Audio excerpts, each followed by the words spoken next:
Thank you all for coming today. Just going to play a little video and then do introductions, including to our visualization artist here, Chris. We're here today at Bletchley Park, the National Museum of Computing. What we're doing is looking at the history of computing. Then we can better understand how to create more trusted computers in the future. Contrast between this piece of kit and the Turing machine, it could not be more extreme. I mean, I don't think that he had any idea in his mind that the future might be formed of a sort of fusion between these two concepts. We had one big trouble with trying to do digital security by design in 1975. We didn't have enough transistors. We've heard from a lot of really interesting speakers. I've certainly learnt a lot that I had no idea about how computing started and the different kinds of innovations that have happened over the last 50 years or so. The Digital Security by Design Technology Access Programme is your opportunity to get involved and experiment with this technology. The initiative hopes that the technologies developed will underpin future digital products and services. The full potential of DSbD, including issues such as use cases, socio-technical impacts, to say nothing of the regulatory frameworks that are likely to accompany its adoption, these are all situated in volatile, uncertain and unknown future. The UK can be a leader in this place. Our National Cyber Strategy 2022 is to make the UK into a leading global cyber power. It's been a really interesting day today and I can't wait for the next event at Glasgow. So that was the first event. That was at Bletchley Park, the National Museum of Computing, which was very fitting. I'm not going to bore you with videos, but just a quick recap of the second one in Glasgow last week. And then we'll go into a little bit more of... Today we're at Glasgow Science Centre, looking at where we are with cybersecurity. We specifically had talks looking at the context, and then actually what are the technologies that are being developed. Software, we buy it, it's broken all the time. We just don't know it's broken until people discover that, and often it's the wrong kind of people who discover that it's actually broken. What got us to this stage without being hit by a cyber attack is probably luck. We expect bridges to stay up and buildings to stay up, so you expect engineers to solve those problems for you. And really we're doing something very similar for computers. We need to stop patching things up with the cyber equivalent of gaffer tape and actually fix the foundations. We're trying to build new hardware and software technologies that fundamentally mitigate security vulnerabilities. Cybersecurity is not just a technical issue. What we really need to do is educate the non-technical people around cybersecurity in the organisations. We need to start at the top. We've got to learn to get the right balance between people, the software and the hardware. Maybe we're living with 20th century technology and the 21st century expectations. The need for a holistic view of cybersecurity is paramount, and I think that was very strongly emphasised in the talks today. And I really look forward to having more events like this to get the message out there better. So that was a second event in Glasgow, and the first two events looked at the history of computing and how the quest for more and more performance meant the computer architectures that evolved to meet this need over the last 50 years also have carried some inherent security vulnerability. Always had a problem with that word, vulnerabilities. We were introduced at the last event to some approaches for fixing the foundations for security and about Cherry, which is a new hardware technology that mitigates some of the software security vulnerabilities. Today, our speakers will go to the next step in the story, looking at how to strengthen the foundations to make the world more secure. Before I talk about the speakers, in case you here and online see Chris over there, he's actually visualizing the event. He's visualized the first two events, told some very impressive stories of the whole event through images. So they will be going up online at some point, but yeah, do look out for that as well. So today, first we'll get some context for strengthening the foundations from Claire Johnson. She'll highlight the importance of partnerships and collaborations in the adoption of new technologies. Then Professor John Goodacre asks can we actually prevent computer security vulnerabilities with today's solutions, and introduces the work of the Digital Security by Design Challenge. And then Richard Grissenthwaite will join us online, and he'll outline the ARM Morello program and its role in realizing a solution to addressing some of the fundamental security vulnerabilities that other speakers have highlighted so far in this roadshow. After that, David Chisnell from Microsoft will talk about, well, he'll ask, do we still need safe languages if we have Cherry? And you'll hear a lot more about Cherry from John. And finally, Katie Ho, she'll present how you can get involved through the Digital Security by Design Technology Access Programme. So without further ado, let's introduce our first speaker, Claire Johnson. And before she comes on, where is Claire? She's there, yes. Before she comes on, let me just tell you a little bit about her. She's the Partnerships and Outreach Manager for Digital and STEM at the University of South Wales. She's got extensive lecturing experience in IT and cybersecurity, and she's now responsible for developing partnerships with STEM businesses, highlighting opportunities within the sector and building pathways from further education into higher education and employment. She's also got close links with the Thales National Digital Exploitation Centre and has worked alongside Welsh Government and the National Cybersecurity Centre to promote education and skills development in the cybersecurity sector. I have to also mention, she's a founder of the Women in Cyber Wales cluster, which provides support and networking to women working or hoping to work in the industry, and now has approximately 160 members. Claire, welcome on stage.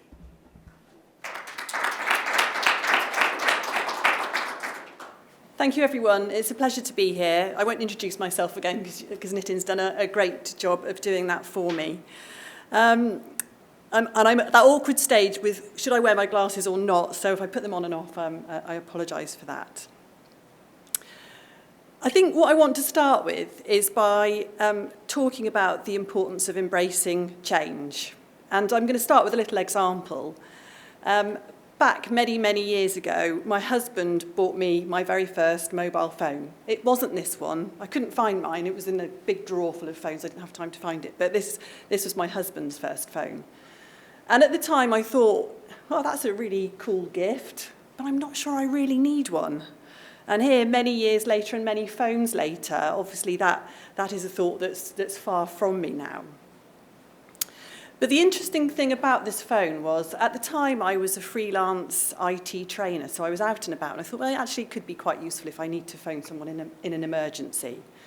And one day, I was out with a group of trainees, and we went out for lunch. And we sat in a restaurant, and they were talking about mobile phones, and they laughed at me because I'd never sent a text message. And I thought, well, I don't really know what that is. What's the point of it? So somebody sent me a text message, and I sent one back, and I thought, okay, that's quite cool.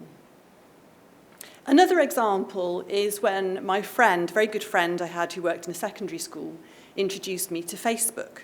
She kept coming round and telling me about this weird book thing that was online where people could post up photos of themselves, and she would say, oh, we've all been poking each other today. And I thought, what does that actually mean? What is the point of that? And again, many years later, I don't use Facebook as much as I did, but I still have a presence on there, and I still engage with my friends and family on there.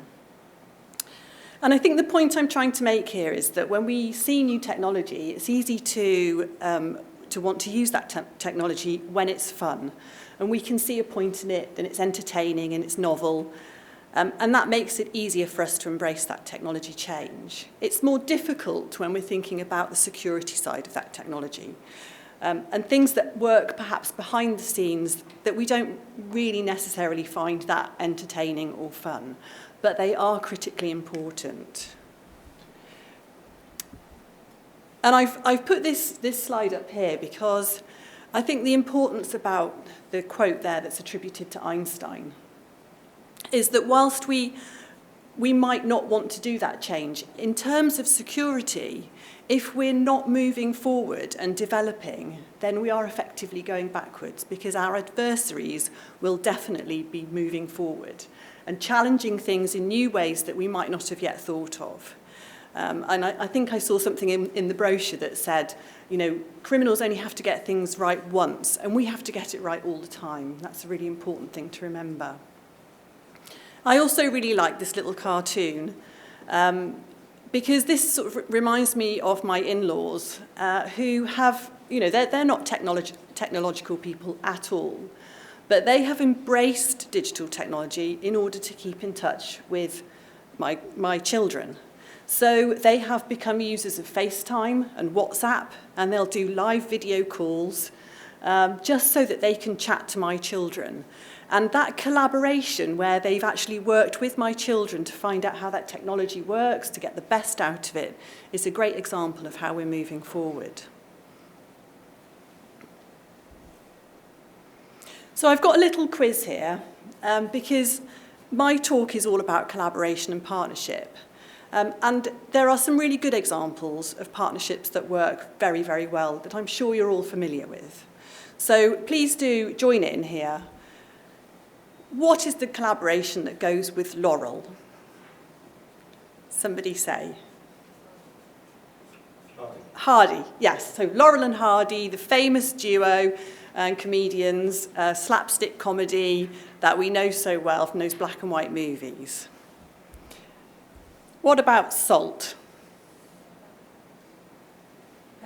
Pepper, thank you, salt and pepper. My children suggested that somebody might say vinegar, salt and vinegar. Okay, I'd have accepted that as well. Rhubarb and custard. I don't know how many of us actually have rhubarb with custard. But yes, it's a famous partnership. And deck, okay, and if you're as old as me, I did have a series of books called Ant and Bee, so I would have said bee as well there. Cheese and biscuits, cheese and crackers, cheese and wine, love that, yeah, cheese and wine. I've actually got cheese and onion. Gin and, you'll notice there's a bit of a food and drink theme here. I don't know why, I must have been hungry when I was writing the slides. Gin and tonic, yes, absolutely. Or my daughter likes gin and lemonade, but that's not for me. Dandelion and burdock. Now, who's ever drunk dandelion and burdock? Yes, a few of you. But it's not something we drink regularly, but we all know that pairing goes together. And the last one I've got is Larry Page, and so it's a technology duo here. Sergey Brin, yes. Okay, so Page and Brin, who are known for inventing what? Anybody know? Google. Yes, Google. So the huge tech giant that is Google. And I just want to talk about that pairing a little bit. This is a really interesting collaboration. Page and Brin met at Stanford University. I think one showed the other one round the university on an open day. And they are known for having disagreements. So they get on, but they also have disagreements. I think that's often the sign of a very healthy partnership. They had a vision. They wanted to invent a page ranking system that would allow in search engines for the most popular pages to appear first on a list. That's the search engine that we know now as Google. Initially, they had a third member of the team who wrote a lot of the code. And he actually left the team before they formally founded Google. But there's lots of good examples of collaboration in this relationship. They brainstormed the name. They initially called it Backrub because it used the algorithm was developed, used the backlinks to work out where things should rank in their results. But obviously somebody in the group thought that's not a great name for a really sort of high-tech company. What could we change it to? Excuse me. And they sat in a grad office one day, a group of them, and said, what should we call this platform that we're building? And one of them said, let's call it Googleplex. And Google is based on that a huge number, spelt G-O-O-G-O-L. And somebody in the room said, oh, that's a bit long, let's call it Google. So another person in the team went online and searched to see if that was a name that had been registered to a company yet. And he misspelled it, and he typed it Google. The name was available, they registered it, and that stuck.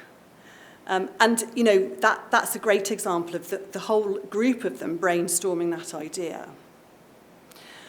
But as the company developed, they decided they needed somebody else to oversee things. They realised the importance of collaborating with somebody else to make this the most successful thing it could be. And they recruited Eric Schmidt to act as CEO. And Eric Schmidt's role was to provide parental supervision, they called it, because that's what they knew they needed. And 10 years later, Schmidt handed that role back to Bryn, and he said day-to-day supervision is no longer needed, and he tweeted that out. But what a great way to demonstrate how they had the technology, they had the vision. I think Bryn said at the beginning of their journey, I just want to have lots of money, a big office, and not much work. I'm not sure he managed the last one, but the other two he certainly did. And they used lots of research, so there's lots of interesting information about how they carried out research on users to see where their eyes tracked on the screen, where the placement of the logo should be, where the search box should be, which led to the giant, really, that is Google now. And there are other examples as well. So I like this, that Alexander Graham Bell, who is the first to patent the telephone, although arguably isn't the first person to have developed the technology, said he would have been discouraged if he'd known anything about electricity. But what's interesting with Bell is that he comes from a sort of history of, or wrapped around him, of working with deaf people. Now that's kind of ironic, really, seeing that he developed the telephone. But I suspect that his understanding of the needs of language and communication probably had a big impact on the fact that he wanted to develop that telephone system. The other example I want to give here is Henry Ford, and we're all familiar with the fact that Henry Ford developed a manufacturing system that used the sort of conveyor belt process. He changed the system so that instead of people bringing components to the car chassis would move around the plant and people would stay at their stations and add their bits to it as they went along. The reason he came up with that idea is because he'd seen factories that were processing grain and cereal and meat production plants, and he could see how that processing carried on a conveyor belt, and he thought, this could work for cars too. And he worked out there were 84 different components in a vehicle, and his process sped up the whole thing much more. Sorry, it was increased the production vastly. Now you might think that the workers in that factory had an awful life because they were stood at a station, but he employed scientific managers to do time and motion studies, and actually those people were better paid and worked less hours than many of their counterparts in other industries. Another one, just quickly, the Wright Brothers, also, who are famous for developing flight, studied birds. So not quite the same collaboration that we might be talking about here, but they used the anatomy of birds to help them work out what would make a plane fly and stay in the air. And another nice one here with Edison. Now, I think Edison has to be the hero of failure, really, and embracing failure. He used hundreds and hundreds of tests to develop the light bulb. He worked out that a glass vacuum would contain a sort of a heated element more effectively without it going out so quickly. But he tested hundreds of substances. And actually what he did was he got biologists from across the world, to send him plant fibres, which he used for his testing. And he ended up choosing a carbonized cotton thread as the basis for his light bulb filament. Would he have been able to do that without the collaboration with biologists? Maybe, because he wouldn't give up. I think that's probably something to be said for Edison there. And computer collaborations. These are companies that we're all very familiar with. IBM approached Bill Gates when they developed their first personal computer and said, write us an operating system that we can use on our personal computer. And Bill Gates said, yeah, I'll do that, but I want to keep the IP on that. And IBM said, yeah, that's fine. Perhaps a mistake in hindsight. But Gates was quite smart on that. He said, I'll work with you. And maybe, he went on to develop Windows then, which we know so well. Maybe he wouldn't have gone on to develop Windows if he hadn't had that opportunity to collaborate, because that might have released funds or resources that he wouldn't have otherwise had. Who knows?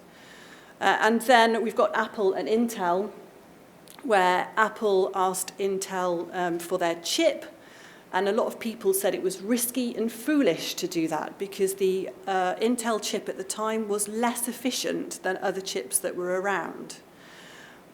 And the reason that Apple wanted to use that Intel chip was because they had their vision for the MacBook Air, the very slim laptop, and that chip was slim and streamlined and would do the job that they needed. So some really interesting collaborations there. So I wanted to bring it more locally. We're in Wales, and I wanted to sort of talk about some of the collaborations and networks that happen in Wales that I think are really strong. We've got Cyber Wales. It's a group of people that come together from academia, defence, government and industry. It's an umbrella network that brings those people together on a regular basis and provides a soft landing for incoming companies, incoming research and all sorts of other things. The Women in Cyber Wales network that I run sits within that umbrella body, and that's a great strength. We've got FinTech Wales, which supports innovation and helps build with skills pipeline. That is also a collaboration with Welsh Government and local industry. We've got, as Nitin mentioned earlier on, my relationship with the National Digital Exploitation Centre, which is a fantastic collaboration between tech giant Thales, Welsh Government and the University of South Wales, doing research in cybersecurity and also, very importantly, education. I'm sure that if we weren't working all together, it would be a weaker entity, because there is strength in the sort of the global reach that Thales have, the support we get from Welsh Government and the academic input from the university. I've put Cyber First in here. This is the National Cybersecurity Centre's programme to develop the next generation of cyber-skilled people. And that's a fantastic example of a network. There are Cyber First ambassadors across the whole of the UK, not just in Wales, all signed up to the same commitment to develop that skills pipeline. We've got the Compound Semiconductor Cluster Group, which again is a partnership with government, industry, academia, and the Cardiff Capital Region. And then in the valleys, we've got Tech Valleys, where Welsh Government have pumped a lot of money in to try and develop jobs for people in a frankly quite deprived area. So lots and lots of strengths in those partnerships. And if you look on a grander scale, we've got things like crowdsourcing. So that Bletchley Park thing at the beginning of the war, when they were looking for code breakers, and they asked people to come in and do a crossword, and said, if you can do this cryptic crossword in a certain amount of time, we're interested in hiring you. That was effectively crowdsourcing. There's a website called NASA Solve, where people can try and help NASA solve mission-related puzzles. I've put in open source intelligence. We've run a competition at the university. It's like a capture the flag style activity that searches for real missing people. So it's actually crowdsourcing the strength of people in the room to try and find intelligence about where those people may have gone. And even bug bounties are a kind of crowdsourcing. That's another kind of collaboration altogether. So what does a successful partnership look like? What does it need? There needs to be a mutual benefit. And I put Dragon's Den there. I think I was watching it the night before I wrote the slides.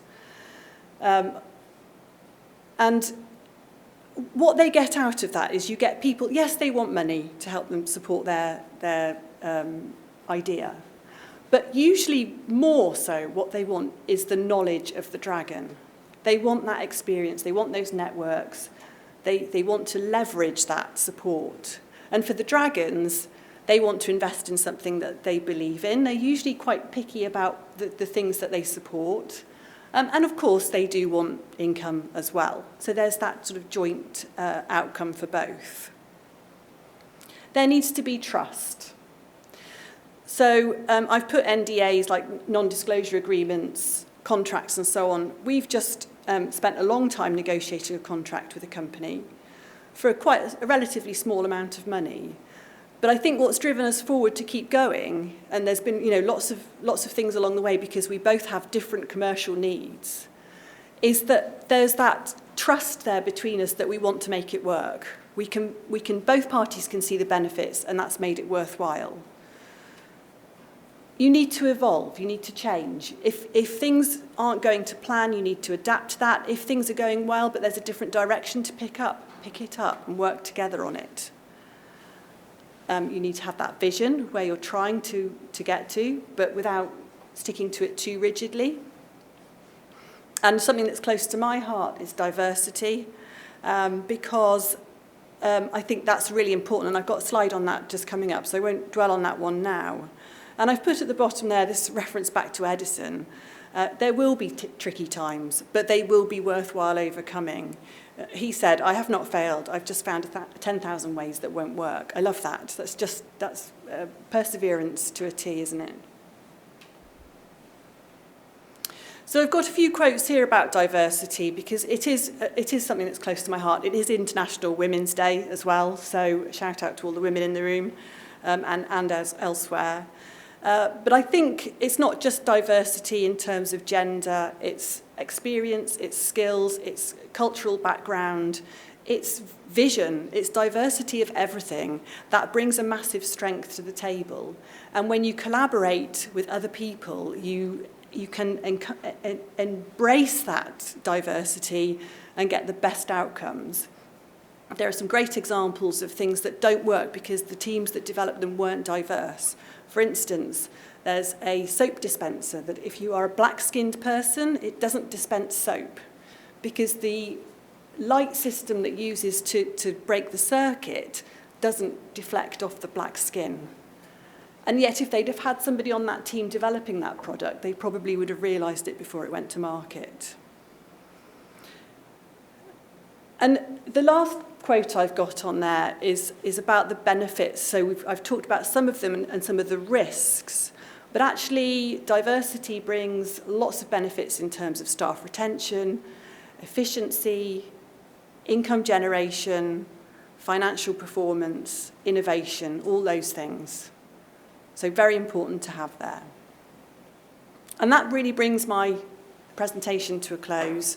I'd just like to sort of close by saying, this is an opportunity to embrace a new technology that can really make a difference. So please do partner with people that you know, speak to your local universities, your local governments, your local industries, and let's work together to make the UK a safer place. Thank you for listening.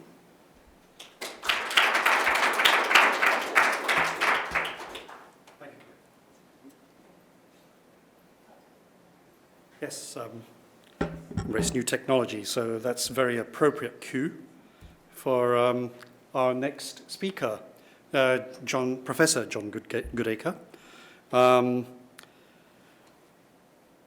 He is the Challenge Director for the Digital Security by Design initiative, which has brought this roadshow together. He holds a professorship in computer architectures from the School of Computer Science at the University of Manchester, having recently transitioned from being the Director of Technology and Systems in the research group of ARM Limited. So most of you probably know ARM. It's all in our mobile phones, the chips. His career has included the realization of the first scalable commodity telephony platform, the introduction of the first real-time collaboration tools shipped in Microsoft Exchange 2000, while more recently he was responsible for the design and introduction of the ARM MP Core multi-core processor and associated technologies that enabled, as I said, today's smartphone and became the foundation of future data center infrastructure. His research interests include hyperscale server architectures, for those of you who understand that. I know some of us are not technical in this room. Energy-efficient HPC systems, that's high-performance computing systems, for exascale compute, and secure ubiquitous computing to the edge. All very technical terms, but hopefully some of you understand that. John, welcome to the stage. So yes, I think I'll start by just giving a bit of a landscape in which I see us working. So are we heading to a cyber disaster? Obviously, I didn't write this slide in the last few weeks, but we could be really worried. Because if you think about it, what's the predominant platform that's attacked today? It's your desktops and your services, yeah? And you've got a big company there with thousands of employees who has been spending a lot of time trying to make it secure. They've had to create a Patch Tuesday mechanism. They've had to create the vulnerability. They've worked with the industry to create a database full of vulnerabilities. Basically, it's a major initiative to be able to track cyber issues in today's technologies. Now, clearly what's happening with digital technology has been going on for a while, is it's exploding where we see it. Obviously, in the last, 15 plus years, the mobile handsets, the watches, fridges, the freezers, your cars are going very much more digital as well. So really, are we heading to a big disaster if we don't actually stop? Now, in our last talk, Paul Waller showed a slide of the registered vulnerabilities, and even with all of the effort going into mitigating, we're seeing a huge exponential growth in the number of reported vulnerabilities. Why is that? Two things, I think. There's a lot more software. So, really a vulnerability is a bug in the software, basically, either by design, mistake, error, or whatever reason. It was there and wasn't found until somebody, as I said earlier, found it, to use it if you like. And the platform itself isn't really helping. So there's nothing that's changed in there, and we'll look at that probably a little bit later to help basically stop it happening in the first place. So what is the cybersecurity landscape look like today? So what I would say, and obviously anybody who's in cybersecurity might say, John, that's not right, but I think it's focused on the mitigations and keeping up with the patches. It's on the identification that somebody's attacking you. Okay? It's what do I do if I'm attacked? How do I recover? Where's my backups? It's very much not how do I stop that vulnerability being exploited in the first place. Okay? Can anybody name a technology other than Dsdb that actually focused at stopping a vulnerability actually being exploited? As opposed to, I can monitor it, I can test it, okay? So I say cybersecurity today is very much around the point of use of the software. The person that is responsible for that security is the person that's using it, okay? So that basically means everybody's responsible. How do you get everybody to change? Difficult. So where's the trajectory for cybersecurity? And I'm seeing two places it's pulling up in the future. We're seeing the people that actually build it need to take more responsibility, okay? We're using a term that they have to ship products that are secure by default. So in other words, don't ship me something that gives you every feature enabled, okay? The customer might only want 3 of them. They don't even know those other ones are turned on, okay? The Log4j was a great example of that, yeah? They had a debug feature in their product for tracing and logging things. They probably didn't even know it was there in their database. But hey, presto, it had a vulnerability in and it took over the entire systems and networks, and is still being exploited today. Okay, so those people that ship products have to take a lot more responsibility. The government sees that as well, and they're reading through the PSTI bill at the moment for consumer devices to basically say to them, you can't continue shipping products that have the same password. All of the home routers cannot have the same password. That's just asking for trouble for people logging into them. Likewise, it asks, obviously, vendors to take a responsible approach to providing product support. How long is it going to have patches? Do I have to buy a new one when it comes out of warranty? How many people here are using a phone more than 3 years old? You're probably not getting patched. Okay? So, you know, that kind of thing. But they, you know, there's a few companies that tell you that, or you might just realise that the update hasn't happened for a few months if you're lucky. But they have to take the next level of responsibility. So that's sort of come down the pyramid from everybody to the people who build stuff. Can we go any lower with cybersecurity? Can we actually change the way that the components that people build products to be more secure? Can we make those secure by design? So in other words, what I mean there is, can they be built in a way that will stop issues at a higher level of the stack? Okay, so if somebody that builds a product makes a mistake, can we say to them, that doesn't matter? I know you're only human. It's not human error. It's being human. I think that I heard that one at an earlier talk. So being human means you make mistakes. Software leaves a vulnerability. Technology today says, that's fine. It's code. I run code fast. That's what I was designed to do. I wasn't designed to run code securely, or the right code or the wrong code. It might have got in there by accident. It might have been put there on purpose. You know, you've linked some third-party code in your product that you didn't even know about, and oh dear, your whole system and your network's open. So what can we do at the bottom level to make sure by design, we run what we're doing? And obviously, there's technologies that are already being promoted in the market called secure boot, root of trust, all those kind of things. And when we get to DSdb, you'll see that we're actually trying to change the way computers run software to protect the system and give software developers new tools. So what's sort of the challenge of working in that environment? So we've got this big world of everybody's spending billions of pounds on cyber products. We've got companies saying basically how to prevent your security vulnerabilities, and they give you nice dashboards like this that tell you how many people are hacking your system at the moment. Does that do anything to stop a vulnerability? Nothing. Okay? All it means is that you've probably reduced the attack surface a little bit. You might have turned off features that the supply providers accidentally left turned on for you. You've turned those off. You may have even gone to the trouble of creating a zero trust between your network servers. But basically, the vulnerability is still there. If the attacker finds it, they're into your entire system. Okay? It doesn't do anything to prevent software vulnerabilities. And it really, you know, go to some cyber shows and just walk around the stands and you'll be going, buy this and you will be secure. You know, AI, we do AI, we are AI secure. No, it just means that they find the mistakes quicker, or the attackers, because they're using AI as well. Okay, so let's not just escalate it. So really, you know, is there a way of moving beyond this monitoring testing? And that's what we came to with DSdb. So why does DSdb exist? A little story. So as you heard earlier, I actually worked in our research group, and some of the things I'd been doing there in the latter years was pull together actually research programs into high-performance computing, and I've been quite successful getting money out of the EU for those projects. And I wasn't really connected to the Cherry work with Cambridge. Cambridge started Cherry actually through American funding, DARPA funding, about 10 years ago. 5 years after that, they started talking to ARM, and they sort of said, yeah, it looks interesting. If you catch the video from Simon on the last event, you'll hear a bit more about the history of that. I won't repeat that here.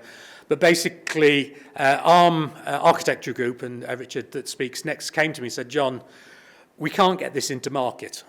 Basically, there's no ROI, there's no return on investment for us to change something in the hardware. We're going to sell it anyway. The customers are going to buy it anyway. And even if we try to charge more, they're not going to buy it. We can't change it fundamentally because basically we can't get our customers to build chips if there's no software that runs on them. And software guys aren't going to write new software without a chip.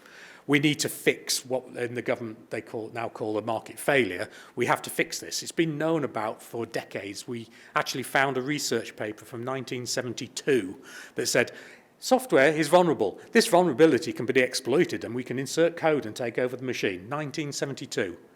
Okay, I think one of the talks last time said, if a bridge fell down in 1972, do you think we'd still be building them the same way?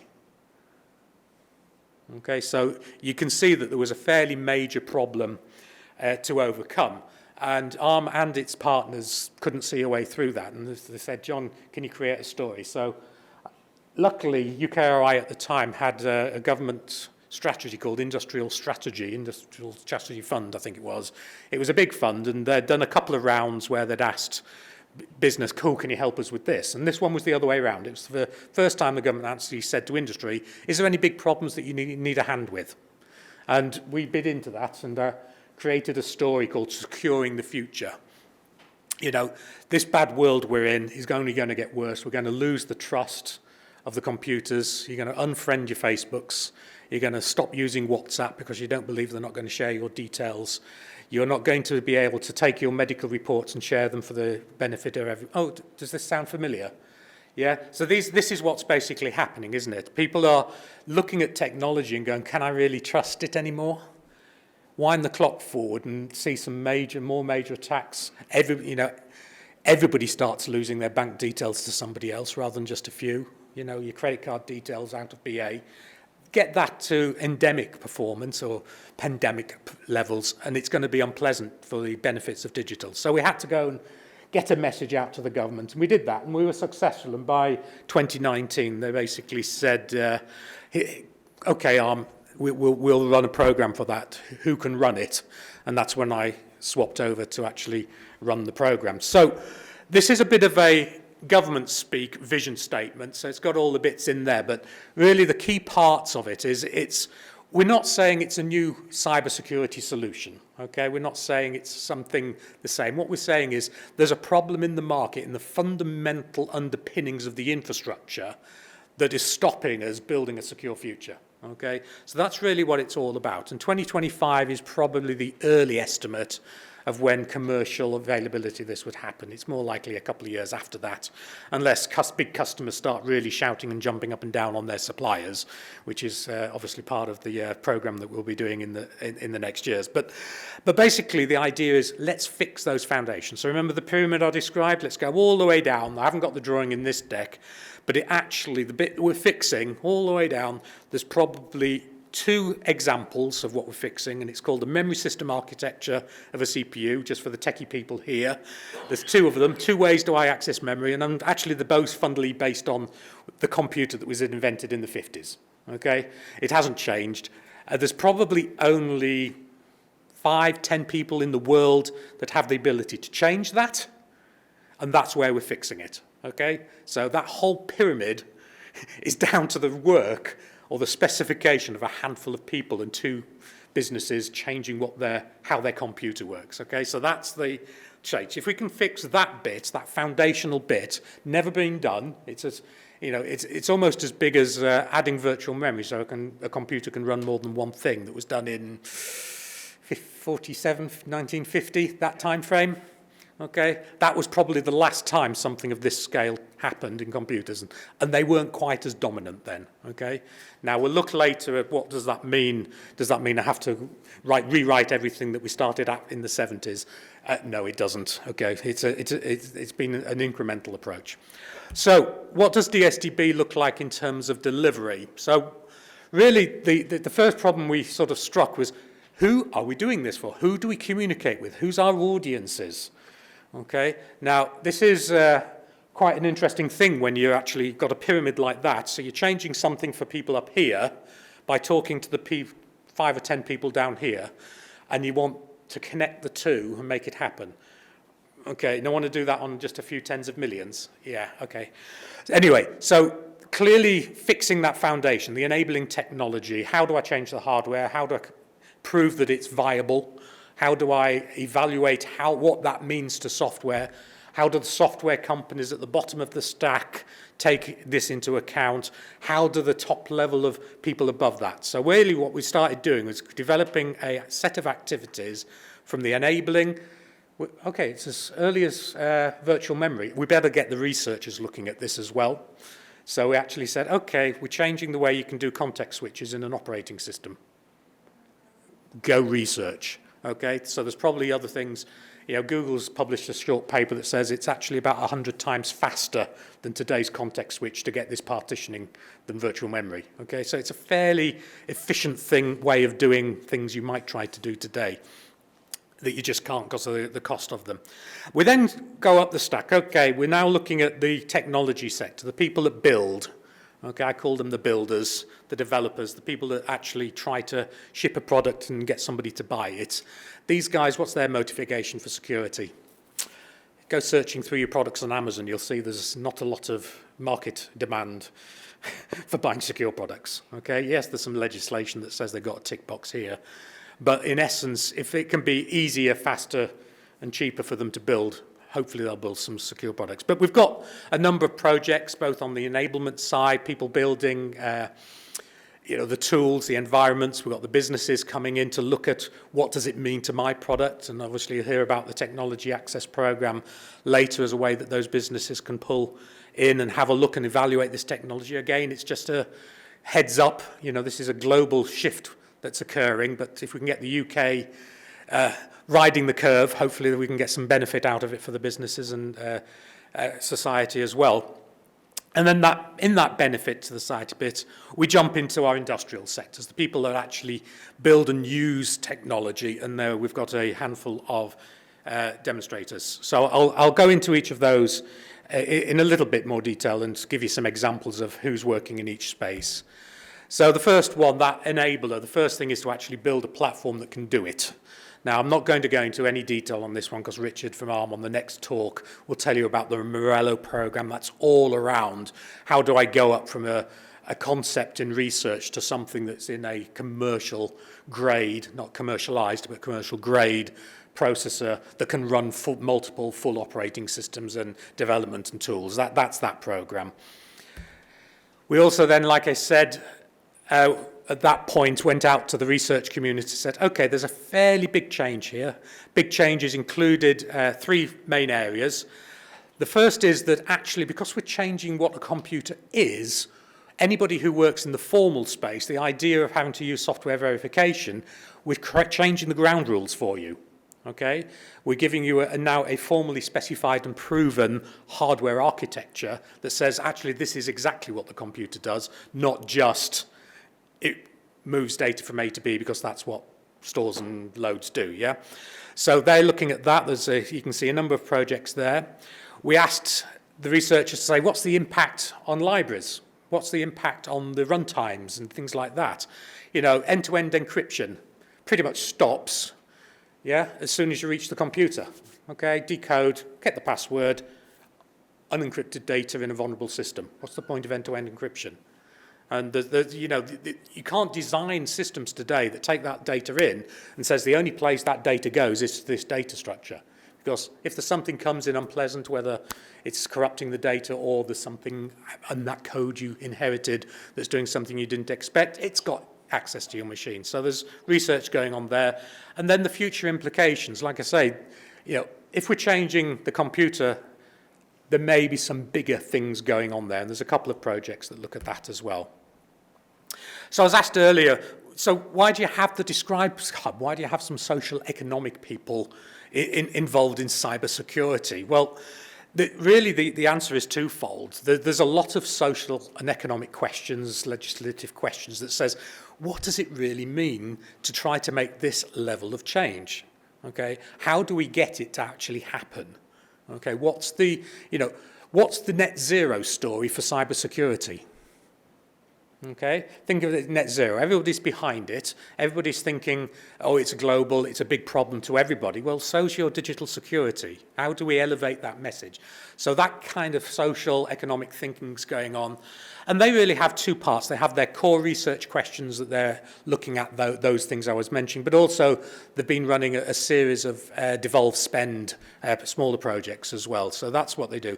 Now, the other side of what they're doing is, as I said, this started with a discussion, a research program in Cambridge, handful of people, similar sized number of people in ARM thinking, okay, so we're up to about 10 maybe.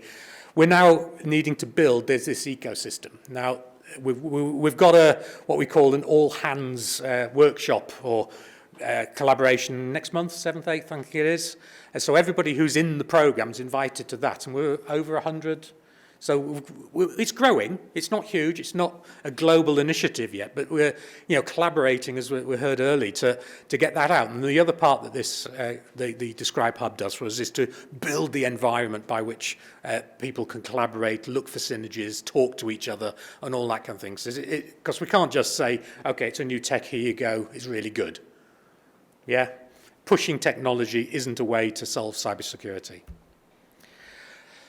Another area in the enablement bit is where we obviously looked at the ecosystem itself, the software tools, the environments that we need to generate. How do I create a secure desktop? How do I secure a secure managed language? What's it mean if it's working in a Rust environment?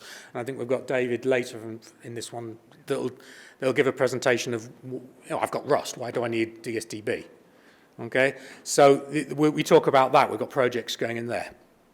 And then the final area of groups, and I'm pleased we've got some of our partners that are working here as well. So do go and chat to them what made it interesting to them to come and be part of this fairly elite group of 5 businesses, 5 areas. But basically what you're seeing here is that we're looking at the sectors, the e-commerce, the automotive, the networking telecoms, the C&I, and the data center. Okay, it's what does this level of security mean to those sectors?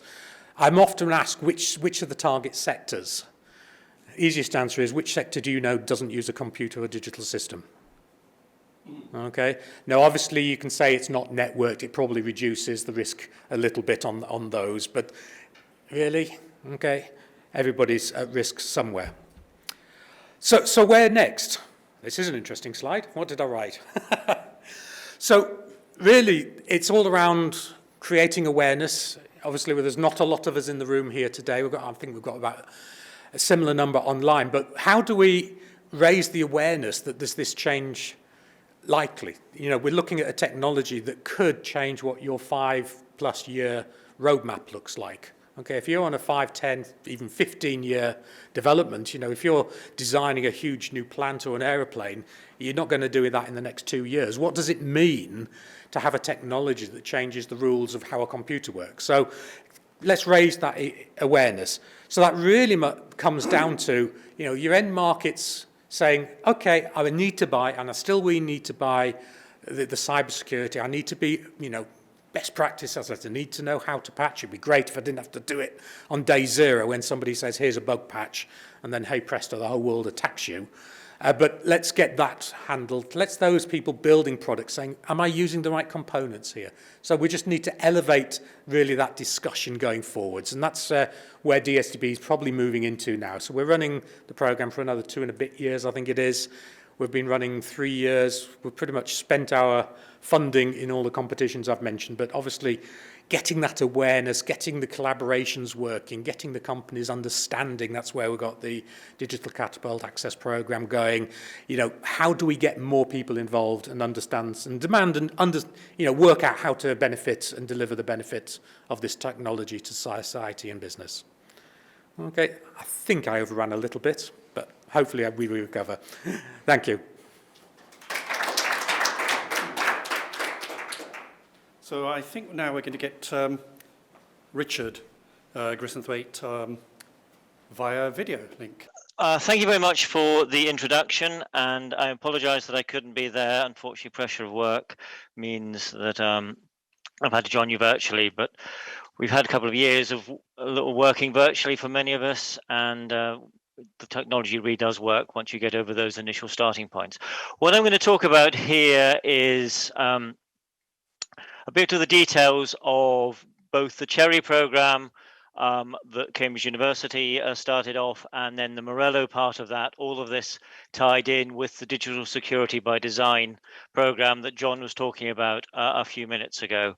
This is going to be a slightly technical talk, just to give an overview of what the technology is and what we're doing to enable it, to very much tie in with the presentation that John gave a few minutes ago. So just a couple of starting points. John mentioned that there were a small number of people looking at Cherry in Cambridge. Actually, if you write down all of the people who have participated, that's the bullet on the slide here. It's actually quite a few people now. This has gained a certain amount of momentum behind it. The program's been going for some time.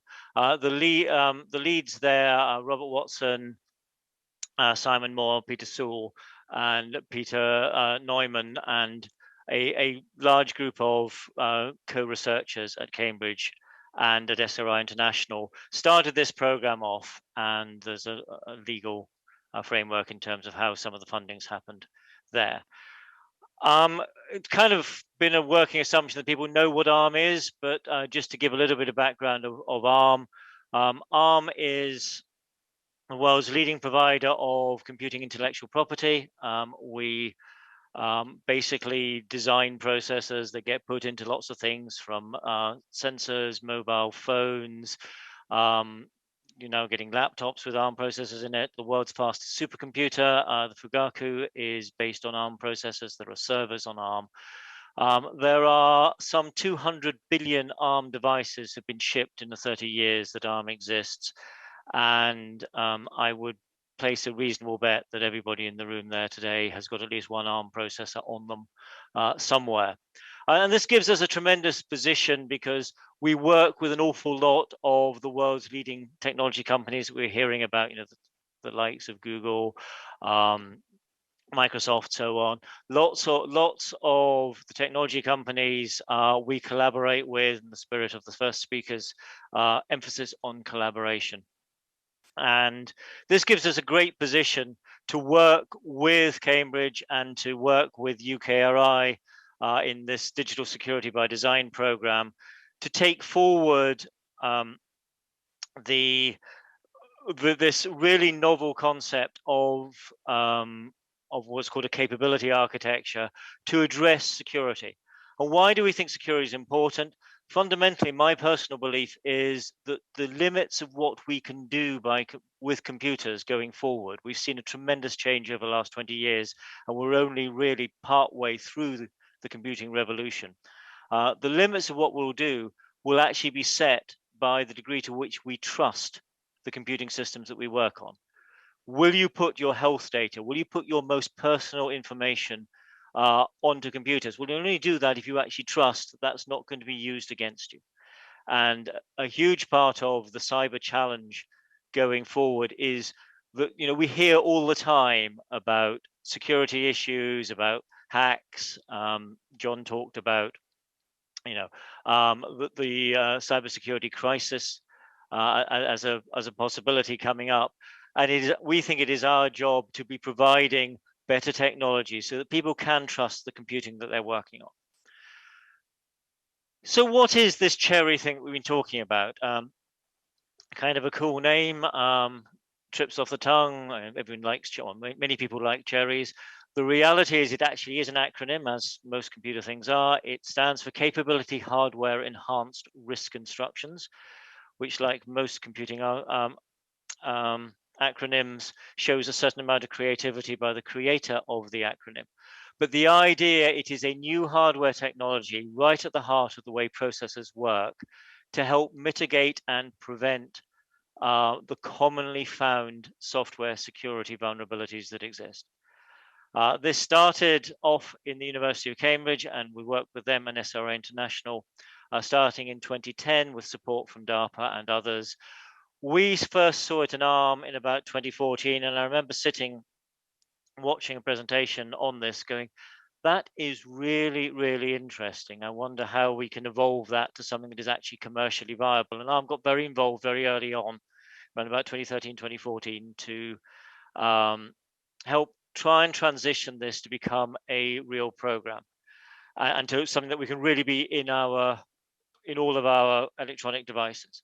And as a result of that, or as part of that process, rather, we've got involved with this Digital Security by Design program funded by UKRI, which is basically about providing a high-quality prototype system that will allow people who are used to using ARM systems to be able to say, well, can I use this new technology in that context? How will it actually make things more beneficial from a real security point of view? And what I'm going to talk about in this talk is, why develop Cherry? What are we actually trying to do with this technology? A little bit about what it is and how does it work, and then a little bit about the Morello program, which is the technology that ARM has produced and is making available through this Digital Security by Design program and the various threads of activity that John was talking about. Excuse me a second.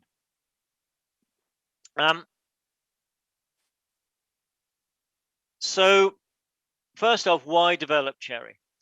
There's a really nice quote here from Ian Levy, director of the National Cybersecurity Centre, who observes that buffer overflows have not objectively gone down in the last 40 years. And the impact of buffer overflows have, if anything, gone up. And buffer overflow is an example of a memory safety issue. There's a nice piece of research done by Matt Miller looking at, from Microsoft, looking at the commonly found critical vulnerabilities in their software. These are described as being CVEs, and they found that in the time period of about 12 years leading up to 2018, there was about 70% of these vulnerabilities and exploits were based fundamentally on memory safety issues. So this is a problem that's been around for a long time. The first ones were found, were talked about in the 80s, although in theory actually goes back even further, as John was talking about. But it's a problem that really is not going away. Spatial safety is the biggest part of it, which is directly addressed by Cherry. And then the second one is more temporal safety, commonly described as use after free issues. And there is a lot of work looking at how capabilities can be used to, again, prevent use after free type issues. And dealing with some 70% of memory of security issues would be a huge step forward in improving the fundamental security of the systems. And it's worth stressing that while this quote comes from Blue Hat, Matt Miller's presentation at Blue Hat, talking about Microsoft, we're seeing very similar data coming out of things like the Chrome ecosystem made by Google. This idea that memory safety issues are kind of the main root cause of many of the security problems in the world's computers really is holding. And so what do we, when we talk about memory safety, what are we talking about? Well, one of the most famous ones that broke the headlines, about 4 or 5 years ago now, was Heartbleed. And Heartbleed is a really nice example of a spatial memory safety issue. Basically, this shown in cartoon form here, but it's quite a nice way of illustrating it for people who are not familiar with the fundamental details. When a computer talks to a server as part of the protocol, you send it a message and say, please reply with that message. And the way that's encoded is you give the message and say how many letters to come back with. And, simple examples here, say, come back with the word potato, and it'll be 6 letters, and it comes back with potato, come back with the word bird, it'll be 4 letters, comes back with that. However, you get the number of letters that you ask for and the message wrong, it doesn't go, oh, that's wrong. It just gives you the 500 letters that were coming along. So if you say, reply with hat and say, give me 500 letters, it will then go beyond, it will overflow the buffer of data that you've asked for and pick up some stuff that was there anyway. And so it picks up the next 500 letters. And actually, those next 500 letters have a whole bunch of really interesting data in that. And that then allows you to leak data out of a server. And that was essentially the heart of the Heartbleed issue that took so many problems. And the question is, how can we do better than that? Well, the fundamental problem is that the programmer, when they programmed this thing, forgot that when they asked for a response, check that the bounds of the data structure being accessed, the request is within those bounds. And when you know that you have to do that, it's very easy to do it. But the problem is that this keeps on happening. That is to say, there are, across all of the world's software, hundreds of thousands or millions of places where there are people forget to put in these checks, and this is leading to these sort of 70% of the vulnerabilities are things like memory safety issues, come from, again, simple mistakes that are not fundamental problems with the computer program, but they are issues with, sorry, my thing seems to be advancing faster than I'm speaking. I apologize for that. The fundamental issue is that the program appears to work absolutely correctly, but it hasn't got the necessary safety checks. And what Cherry fundamentally is doing is making it much more straightforward to capture, as part of the software generation process, as part of the compilation, what the bounds information for a buffer is. And then as part of the hardware, when you access that buffer, to dynamically check that your access remains inside bounds. And you need to go a little bit further than that. You need to make sure that it's not possible for errant code to be able to corrupt those bounds, because what you capture with every piece of, with every pointer to memory, is you capture its bounds and also what you're allowed to do with it. The other thing that's really exciting about this technology is we can use this to reduce the attack surface. The reality is our programs are getting more complicated. The applications are getting bigger. They're also becoming much more interconnected, and there is much more reuse of pieces of code. You reuse libraries. Anyone who programs in any language, you don't write everything from scratch. You bring in libraries. My daughter at one point was really into Python programming, and as part of doing that, she would bring in libraries for all sorts of things to do it. You don't write everything from scratch. You're able to bring in some machine learning functionality or whatever else as part of essentially creating your code. And those libraries create problems because essentially you're reusing lots of pieces of code, and you want to be able to reuse those safely. And furthermore, everything is connected to networks. Web pages are sourced from many multiple sites. And what you want to be able to do is say, well, if that part of my web page gets corrupted, if it has got something bad in it, how do I know that it can't actually scavenge data, scavenge my secrets from other parts of the same web page? So when I'm typing in my credit card details, for example, onto a web page, how do I know that one of the adverts that's been put into the top left-hand corner isn't actually also able to look at what I'm typing?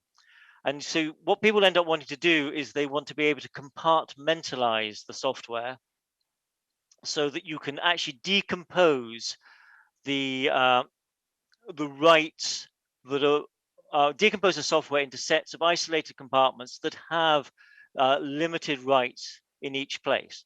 Now, you can do that with today's page table-based technology, but because that is a very relatively coarse-grained way of doing this sort of thing, that limits how much of that software compartmentalizing you're able to do.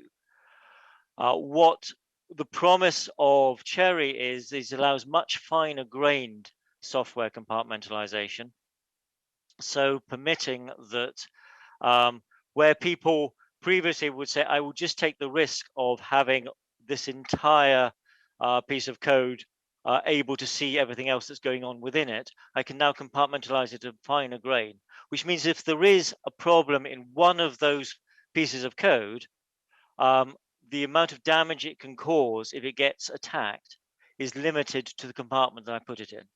And that's going to require people writing programs to think about, how do I essentially split up my task to be better compartmentalized? And what we want to do is be able to produce a prototype system to allow people to be able to provide the to create the compartments they need to do. So how does all of this work? The fundamental principle behind Cherry is that we're adding a new type recognized by the processor architecture called a capability. Now, anyone who programs, certainly if you program in C, will be very familiar with the concept of pointers. And pointers are essentially addresses that point to things in memory. And a lot of things, the exploits like the memory safety issues we talked about a minute ago, are examples where there's an address to memory and you've got an offset that's going to be applied to it, but there's no information captured as to the bounds you're able to do. What we do with adding capabilities is that we expand the 64-bit address that people use today to be a 128-bit thing called a capability, which contains within it the address plus the bounds at which you're able to use that address, plus the permissions of what you're allowed to be able to do with that pointer. Is this a read-only pointer, or am I allowed to write it? And various other permissions that can be applied. And this then becomes the basis of the fine-grained compartmentalization. And on top of that, we add what we call a validity tag that says this 128 bits in memory holds a capability rather than some data. And that's really important because it means that it's impossible for people to be able to forge this information just by writing some data. You fundamentally, capabilities can only be created by other capabilities, and the capability tag is used for that. And so with this functionality, what you get is that when you access memory, the address is used to access memory, and the bounds are then checked as part of doing this. And this then provides a tool to, fairly obviously from this picture, to be able to check the bounding, but it allows you also then to be able to create far more compartmentalization of your software, because you're able to say the only things you're able to add to access are these this area of memory that are described by the bounds.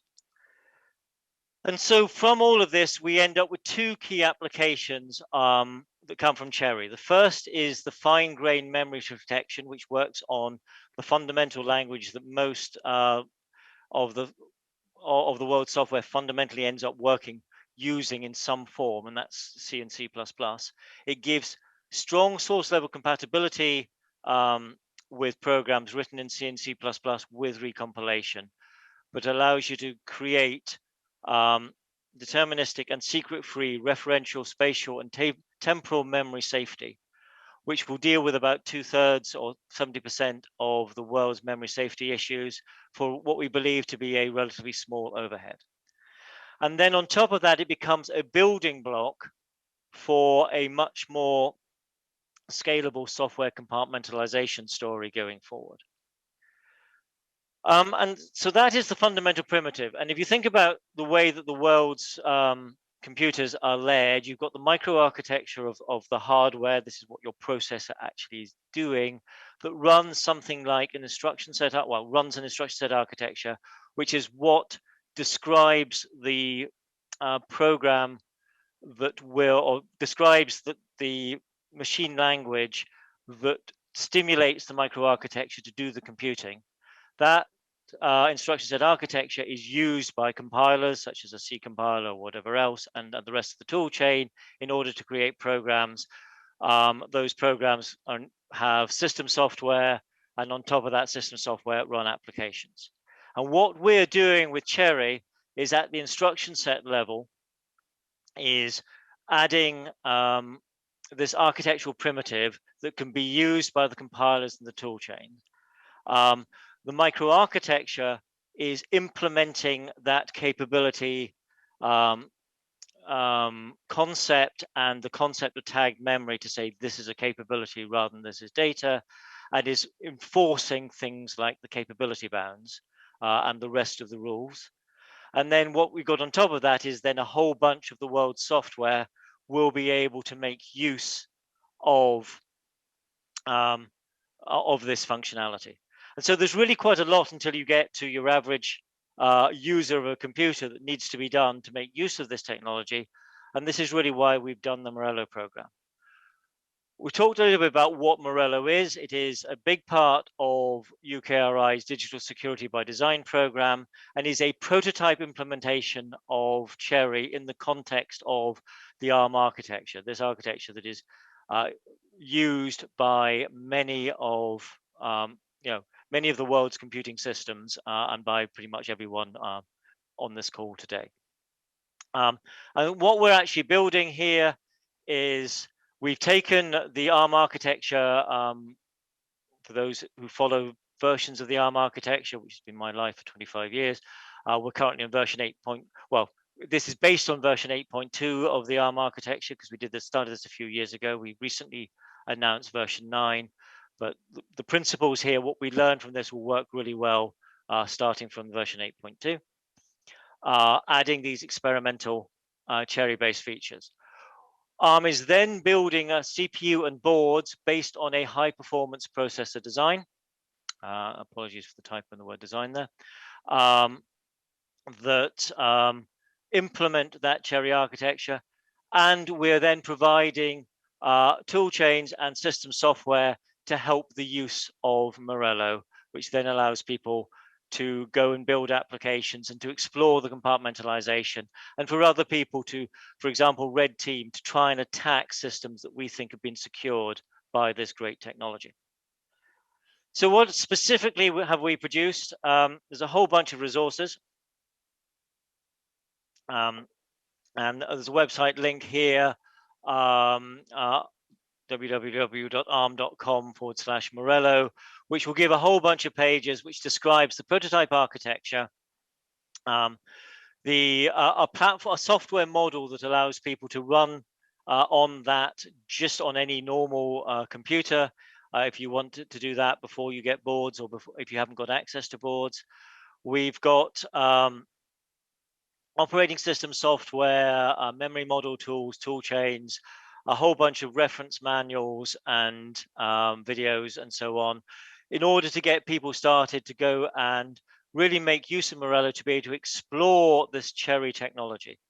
And I need to stress at this point that while ARM has put a lot of effort into this, as have Cambridge University and others participating in this Digital Security by Design program, that we're not trying to be the only providers of this technology. The fundamental technologies behind Cherry are being made freely available to any processor architecture, be that the Intel architecture, which is very commonly used in the world's laptops and in many servers, or things like the RISC-V architecture. The fundamental technologies here are not patented. They are available for anybody to go and use, because if this is going to be the sort of big step forward in computer security that we think it can be, then it needs to be available to everyone. And ARM is very much doing this work to help prove out that this technology will be beneficial, but we're not trying to be the only source of this technology going forward. What is on the Morello boards that we're making available? It has got, as I say, this prototype version of our high performance what we call A-profile architecture. This is the basic architecture, is the same one that if you go to Amazon today and you use a Graviton 2 system and rent one of there, the architecture is very much the same as the starting point, upon which we've added this capability technology. So the capability technology is not available on the Amazon stuff. It's only available on Morello, but it's an example of the sort of high performance design that we're talking about. And the CPUs that we made for Morello are very much based on the processors that are powering those sort of server applications, and are also similar to those seen in very much the leading edge mobile phones today. This is a multi-process, it's a multi-way out of order machines, multiple issue. This is not an old-fashioned toy example. These are pretty close to being state-of-the-art processors with all the necessary memory system support, a great deal of DDR4 memory, coherent interfaces, a mid-range GPU, so people are able to use this technology to work with things used for mobile phones or for laptops or whatever else. And it's compliant with ARM-based system architecture. So you should be able to run server-grade or client-grade software on this stuff and be able to adapt that to make use of the Cherry concepts as embodied in Morello. These are real boards. Had I been able to be there today, I'd actually be waving one in front of you, but here's a couple of photographs of the systems that we're now making available. And they're being made available through the UKRI program, through the Digital Security by Design program. They're not available to buy in the shops. This is very much a prototype system, to be clear, and there is a technology access program, which I think is being talked about later on in this session, to get people access to these systems. Hardware is a good starting point, but as the diagram earlier on showed, we've got to have software on that, and there are a series of software work streams and software being made available. Toolchain, the first toolchain we're working on is based on LLVM. We've got GCC toolchains on top of that. Linux kernel is made available, and also FreeBSD. There's a version of FreeBSD that has been adapted called CherryBSD that is the Cambridge University have ported to work on the Morello program, and that really makes use of capabilities in a very fundamental way, and again shows the Cherry capabilities really living up to their potential. The software stack foundations that we're providing, there's an Android port for this as well as ARM's trusted firmware at the lowest level of the software. So this is a large amount of software to go with this very high performance hardware that we're making available with this prototype version of the ARM architecture containing this novel capability concept. And we're making this available for people who are really interested in making use or who understand the sort of security issues that we talked about, who say, I would like to have finer grain compartmentalization in my software. I would like to work in partnership with ARM and the other companies working in the DSbD program. And some of the really big companies in the world are working on this. We've got both Google and Microsoft have committed to take this platform and to make significant use of this to explore exactly which parts of the Cherry system work, and is there anything in this prototype version of the architecture that ARM has produced that needs to be changed? Is there anything we learned from that? What we did in the prototype architecture is actually put in more functionality than is we would do in a commercial thing, to allow people to try experiments this way or that way to see which things work better. So it's a really interesting experimental platform to people to go and work on. And there's a whole bunch of different universities that John was talking about and industrial partners that are getting access to these boards that are essentially trying different levels of work and different applications and different workloads to make use of this technology. And what do we want from all of this? Fundamentally, we want to understand there are a bunch of performance questions about does this give properly performance solutions for security? We need to understand those performance questions. We need to find compelling examples of where what appears to be the security benefits really are giving strong benefits for security. We need to have people who are experienced in hacking systems to really put their best efforts into trying to hack a system that we say is using capabilities, therefore should be much harder to attack, because we've got a lot of history in this industry of saying, hey, I fixed a problem, only for 5 minutes later for some clever hacker to come up with another way of attacking it. And so we need to get this battle tested with real attackers. we need to understand how this technology works compared with other state-of-the-art approaches for security.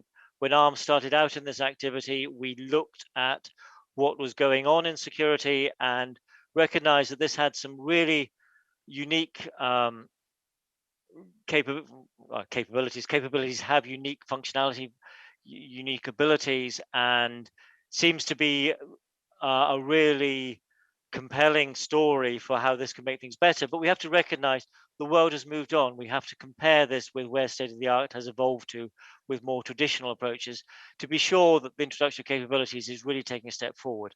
We believe that's the case, but the challenges out there is using the boards, which will also run traditional software just fine because they're very high capability systems, high functionality systems. People will be able to do A versus B comparisons. We need to understand how other languages, not just C and C++, but JavaScript, Java, Rust even, can benefit from using this technology. We want to understand how fine-grained compartmentalization will really be used by people. People never had a tool for fine-grained compartmentalization before, so they've got to exercise muscles, learn new muscles for making use of that and understand the performance benefits. The academic level studies that we can do and the prototype studies that don't require this level of boards say there's a lot of potentially 100 times better performance on things that are compartmentalized, but when you're using fine-grained compartmentalization, but we need to check that that really scales up to real systems. And we absolutely want this to be a showcase of this technology, assuming that it's showing the benefits that we think it's going to encourage other architectures, be that the Intel architecture, be that RISC-V, be it anybody else, to adopt this functionality. Because I think to do that would then enable people like the Linux people and other operating systems to say, this is becoming a ubiquitous piece of functionality that we can rely on, and we can really make the best use of this technology. And that is how technology needs to move forward. We've gained and we've published through the process experience of what the right SoC hardware is from doing this. And we've got a whole bunch of formal methods and academic mathematical proofs that show that this really is provable security. But fundamentally, what we want to get out of this is look at this idea of capabilities and say, how do we make digital systems secure by design by having this capability technology in there? And what you want to know what we put into the ARM architecture to achieve that. And that is the principle behind the Morello program. So probably overrun, but thank you very much for your time. Hi, I want to address two of the questions, or perhaps two ways of framing the same question, that often come up in discussions about Cherry. Cherry lets us retrofit strong deterministic, non-bypassable memory safety to languages like C and C++. So why do we need safe languages if we have Cherry? Or, to put the question the other way, if we have safe languages, and Microsoft's investing a lot in languages like TypeScript, C# and Rust, then why do we need Cherry? To answer these questions, I want to explore a bit the guarantees that you get from safe languages. The difference between a safe language, such as C#, and a safe implementation of a language, such as Cherry C, is largely a matter of reliability. Cherry C gives us very strong confidentiality and integrity guarantees, but it doesn't give us the same availability guarantees. All three of these are important for critical infrastructure. So what do I mean by these different guarantees? Existing C and C++ implementations are in a very bad position. Programming errors can give an attacker full control of the running process, even though we deploy a lot of mitigations today that make this a lot more work than it was 20 years ago. Cherry C and C++, in contrast, are in a really great position for confidentiality and integrity.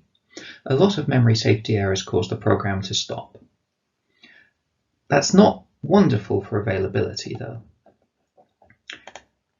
Safe languages, in contrast, guarantee that these errors are either impossible to create in the first place, or that there are in-language mechanisms for detecting and gracefully recovering from them.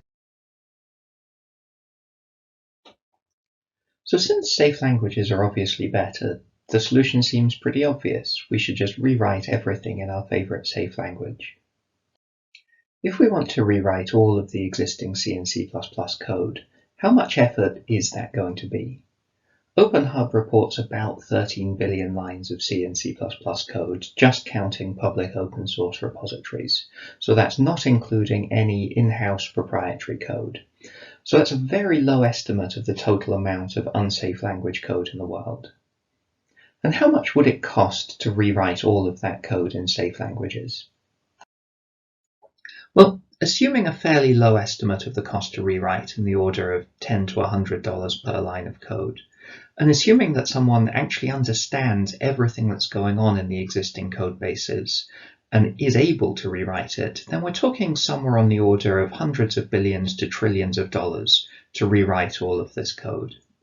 Now that's a huge amount of money, even without counting the opportunity cost from making developers stop solving new problems until they've rewritten everything that exists today. And if that wasn't bad enough, the problem's actually even worse than that, because a lot of this unsafe code is implementing things that you simply couldn't implement in a type-safe language, not least the core parts of those type-safe languages themselves. The code that fits this description includes some of the most security-critical code of all, the code that everything else depends on as part of its trusted computing base. So if we can't rewrite all of the existing code, can we at the very least stop adding to the amount of unsafe code in the world? I'm not optimistic that we can even get to that point for a long time. 20 years ago, there were much better alternatives than COBOL for business logic, yet a very quick job search shows that companies are still today hiring people to write new COBOL code. Even if we have a really strong desire to abandon unsafe languages across the entire industry, I don't think we're going to get to the point of no new code being written in languages like C and C++ for a very long time. Can we at the very least rewrite the most important parts of our code, the parts that an attacker has the most chance of being able to control? Well, when we think about rewriting parts of a program in a safe language, we have this two worlds mental model. A safe world for the safe new code, which communicates with the unsafe world via some well-defined interfaces. Unfortunately, in the real world, all of that safe code is inside the unsafe world, which means any memory safety bugs in the unsafe code have the potential to violate all of the invariants that the safe language code depends on. So far, this seems like a pretty bleak picture. We don't get the security benefits from safe languages until we've rewritten absolutely everything, and yet rewriting everything isn't economically viable. We can use Cherry with existing code, but if we do so, we don't get the reliability benefits that we get from rewriting in a safe language. But what happens if we have both? What happens if we have Cherry and we have safe languages? Cherry sandboxes provide us with a mechanism that we can use to isolate individual instances of unsafe libraries for use in a safe language program. If an individual library instance encounters a memory safety error, then we can report this to the safe language, which can then gracefully recover, knowing that the error didn't corrupt any of the state in the safe world. Before I talk about what the language needs to do, I want to share one of the key lessons that I've learned from the Cherry project, which is directly related to this problem. Complete isolation is very easy. The problem becomes a lot more difficult only when you want to share data or communicate between isolated components. Cherry was designed as much for sharing as it was for isolation, to enable you to share individual objects between compartments with a variety of different policies. Imagine a system with fine-grained sharing between safe code and unsafe but sandboxed code, like the one in this picture, with pointers flowing between any set of objects. Following pointers within the safe world is safe by definition. The language is there to provide you with strong type safety guarantees. Similarly, following pointers inside the unsafe world is fine, as long as they continue to point back into the same unsafe world. Cherry allows you to enforce this very cheaply in one of two ways. You can use a single capability for an entire unsafe world, which could contain unmodified binaries, Or you can recompile the unsafe code to use object granularity capabilities for all pointers. There are 2 pointers in this diagram that we need to treat as special. When following a pointer from the safe world into the sandbox, the language needs to understand that it's now accessing unsafe objects, and so it must assume that the unsafe code is able to tamper with any of these objects. In the opposite direction, if a pointer goes from the unsafe world back into the safe world, then the safe language must ensure that it hasn't been tampered with, and that the object that it points to remains valid. Cherry's sealing mechanism provides a language implementation with some tools that it can use to enforce these guarantees. A pointer to a safe object can be sealed before being passed into the unsafe world, and it's then protected by the hardware against tampering. Cherry provides tools for a safe language to implement these abstractions, but it isn't sufficient by itself. You also need the safe language's type system to cooperate. Consider this really trivial example of a simple field assignment in any object-oriented language. If we want to be able to support multiple unsafe compartments, then it's not enough to just say that this particular pointer is to some compartment. You also need to know which compartment it's in. This assignment might be a completely safe operation if the example and the data objects are in the same compartment. But if they aren't, then you've got a pointer that spans a compartment boundary, and this allows a compromise of one sandbox to then infect another. Even worse, you can't tell just by reading this code whether it's safe or not. This is one of the problems that we're exploring with Project Verona, a research language that we're using to explore these and other concepts. Each object in Verona is contained within a region, and regions themselves can contain arbitrary object graphs. Regions can then be arranged in trees with an owning pointer coming in from outside the region, and each tree of regions is then owned by a thing that we call a concurrent owner, or a cone for short. If you have a reference to a cone, then this doesn't let you access the cone's regions directly. It just allows you to asynchronously schedule some work that can later be done with access to that cone and all of the regions that it owns. This gives us not just type safety, but also concurrency safety, guaranteed deadlock freedom and guaranteed data race freedom by construction.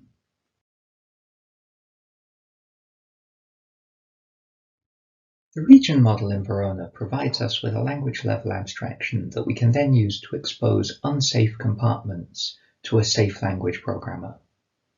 Instances of unsafe libraries can be exposed as graphs of objects within a single Verona region, and Cherry provides us with fantastic tools for implementing this abstraction. We hope that this will let us build complex programs in a safe language without needing any kind of unsafe escape hatch, but still allowing us to reuse very large existing C and C++ libraries. So to sum everything up, Cherry lets us retrofit memory safety to C, which is the absolute minimum guarantee required to be able to stop bugs in C components from directly impacting arbitrary memory locations in the rest of a program. This in turn composes with stronger guarantees that you get from safe languages, allowing those safe languages to interoperate with unsafe code without sacrificing safety.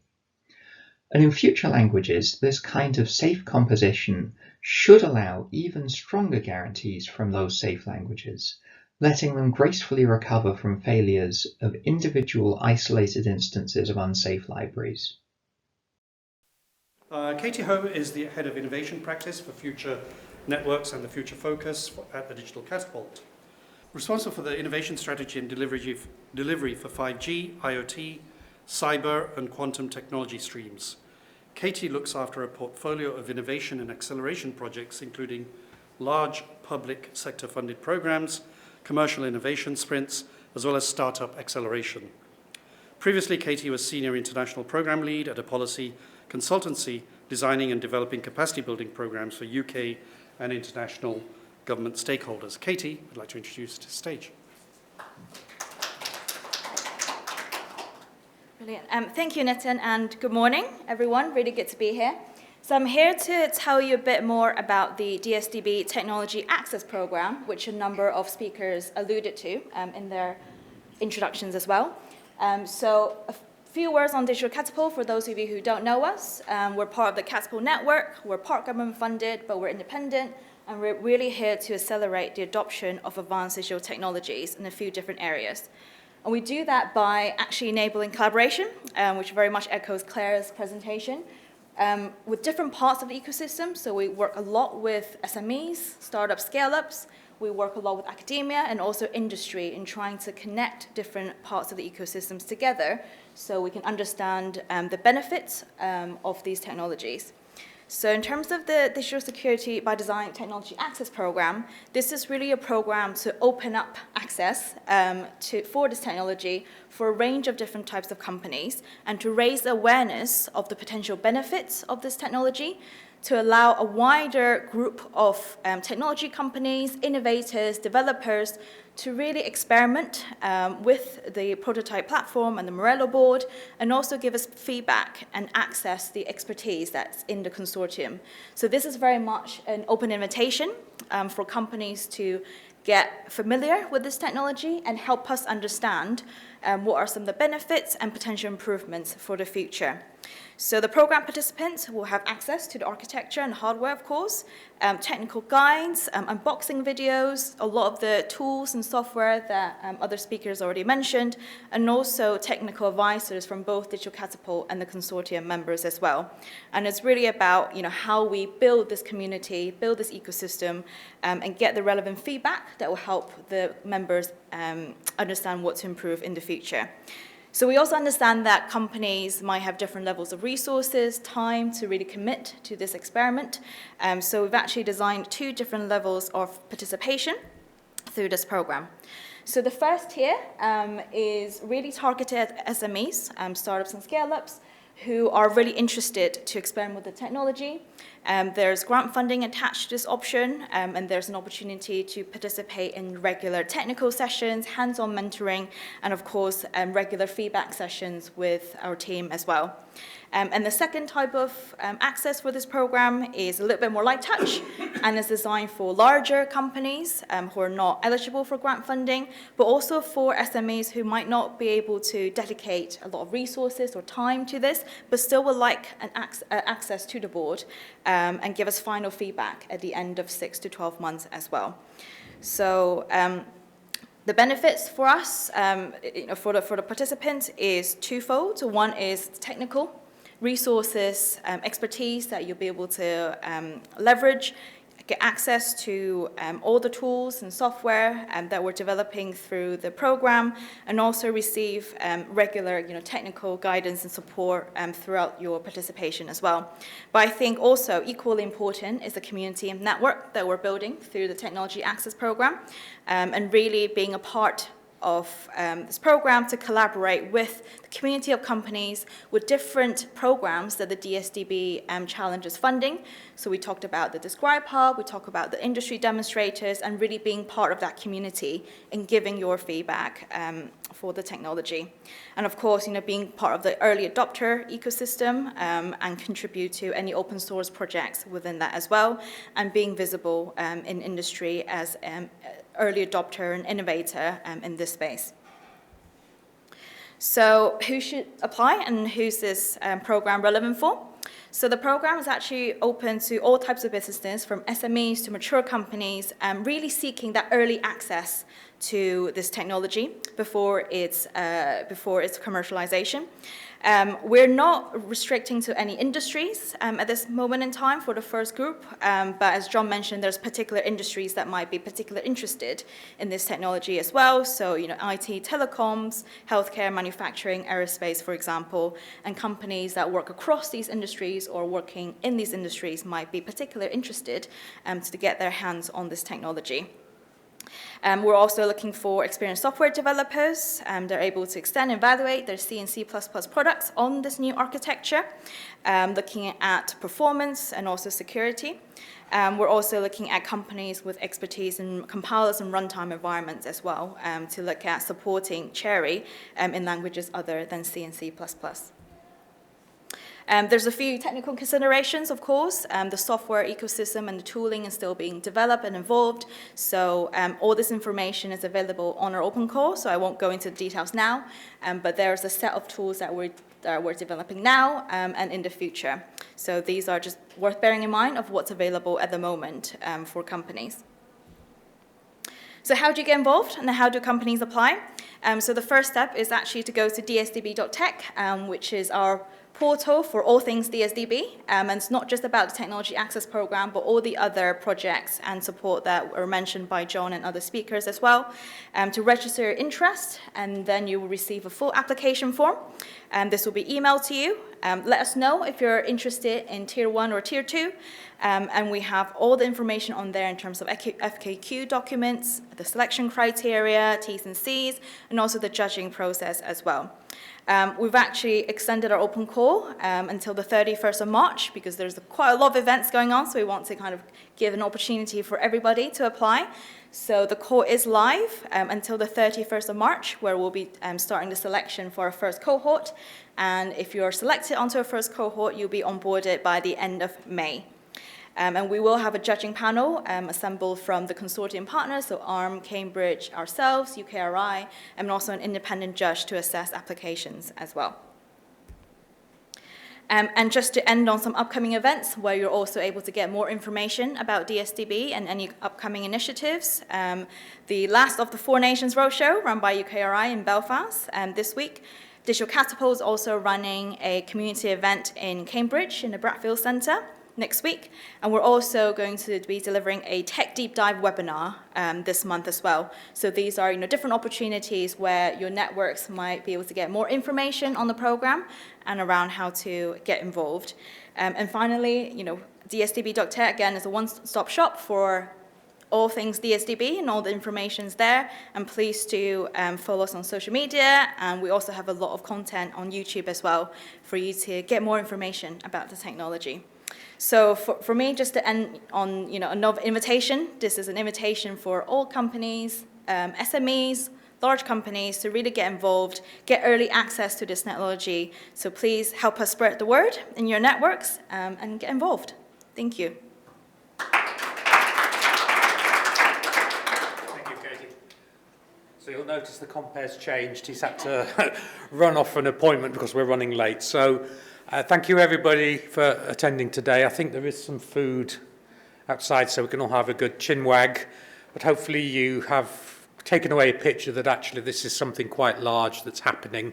Obviously, it's all starting from fairly small beginnings, but it's growing out there. And please get involved, pass it on to your colleagues to come and find out more as well.